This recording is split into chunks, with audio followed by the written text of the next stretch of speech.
Hello and welcome to Truth Tuesdays. I'm excited to share with you today, and I have one question. How do you identify? LGBTQ, question mark, trans, queer, Christian, non-Christian, Muslim, Hindu, male, female, Democrat, Republican, independent, ethnicity, black, white, brown, red. We have these labels. Man, that's exhausting. And as those who are quote unquote believers or Christians, we are not so quick to carry that label or identify as aggressively as other people are. For whatever reason, we know that people have had bad experiences with Christians. We know that people may have different expectations of us or treat us differently if they know that we are willing to open our mouths and call ourselves Christians.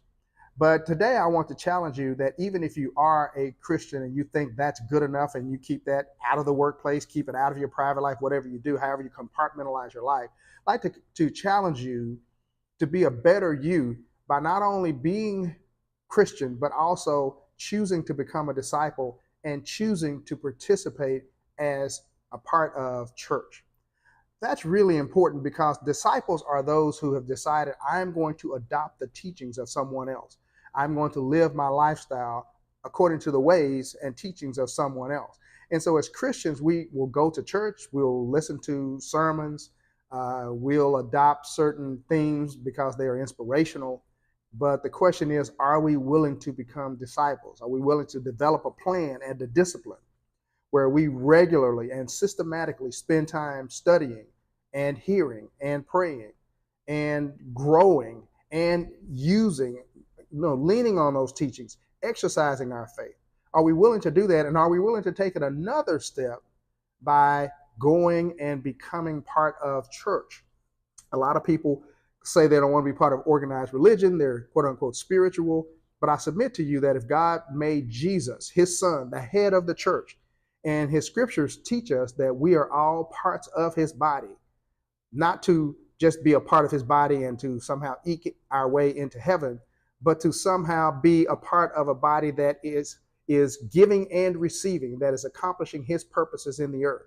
And that's what the church is supposed to do.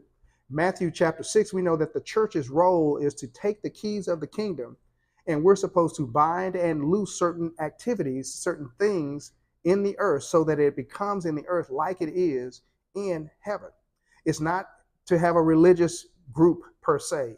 It's not to be part of a religious institution per se, but it is for us who have his nature, those of us who have his life, who have his presence with us, to accomplish our purposes in the earth, to go to work and do a good job at work, to have friends and be good friends, and to have fun and to show people that he lives and that he cares about them and that he loves them. So that's what church is. That's what discipleship should lead us to. The challenge is the whole issue of humility and obedience. Jesus in Philippians chapter 2, it says he didn't consider who he was and where he was, but instead he emptied himself and he became in our form. He emptied himself and became in our form, and he was humble and obedient, and he was even obedient to the point that it cost him his life. And as a result of that, God made him the one who has a name that's above all other names and seated him at his right hand. Well, what does that mean for us? What does it mean for us to be humble and obey and submit ourselves? It means for us to deny the importance of ourselves in order to obey him and to accomplish his purposes. What does that look like? No matter how I feel, his purpose for me is that I feel differently. If he says I'm healed and his son was allowed to die and take a beating for my healing, that even though I hurt, even though I have issues, my humility says I am healed nonetheless. And so I will endeavor to be healed, to experience that healing, to walk in that healing. And so if he says that I am blessed and those who bless me are blessed, then it means that I'm going to try to live my life in a way that I am also showing that as well. For people who help me, for people who participate with me on projects at work, for people who go along with me or who work under me or who work over me, they wind up being blessed because they are somehow a blessing to me. And so as I consider today, and I'm thinking about this whole humility and obedience thing, it's not something that is a solo effort. It's not something that we can accomplish on our own by ourselves. It's something that we're supposed to accomplish in community with other believers. There ought to be people who can hold you accountable. Girl, you say you're a disciple, you're a believer. You can't be doing that. You can't do that. You can't rip off the company. You can't be taking stuff, to work on at home for your personal use. We have people in our lives, but we're also having people in our lives in the church context where we have joined together to say, let's make it in the earth like it is in heaven. And they are also holding us accountable there. And we're providing a part. We're supplying a part as the body of Christ, as they are providing parts as the body of Christ. And we're all receiving and we're all giving.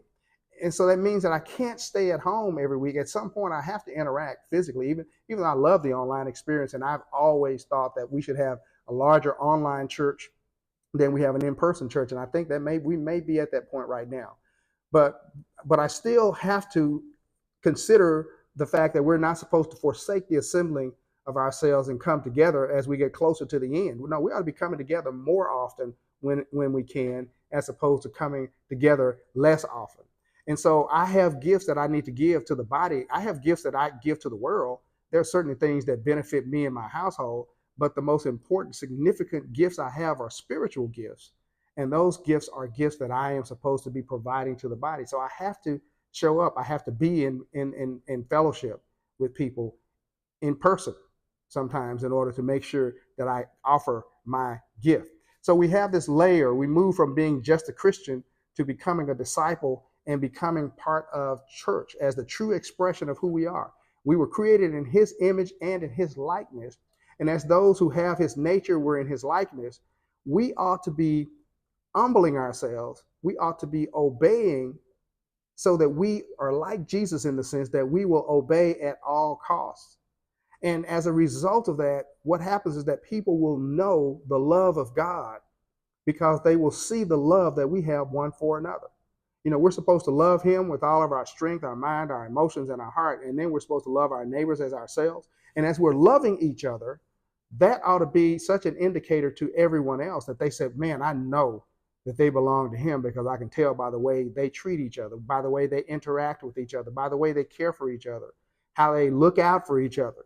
And so the truth is that Jesus is Lord, and that gives us a foundation to start on.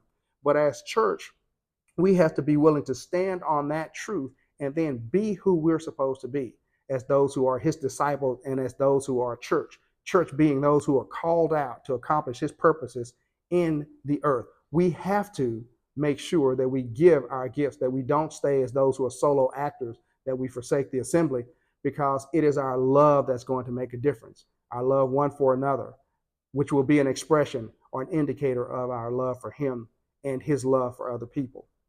Now, this is the truth, the whole truth and nothing but the truth. And I hope that you'll be challenged this week, maybe even inspired, to move beyond the mere minimum of being a Christian and make the determination that you will become a disciple. And it takes time, it takes effort, it takes a plan, it takes discipline.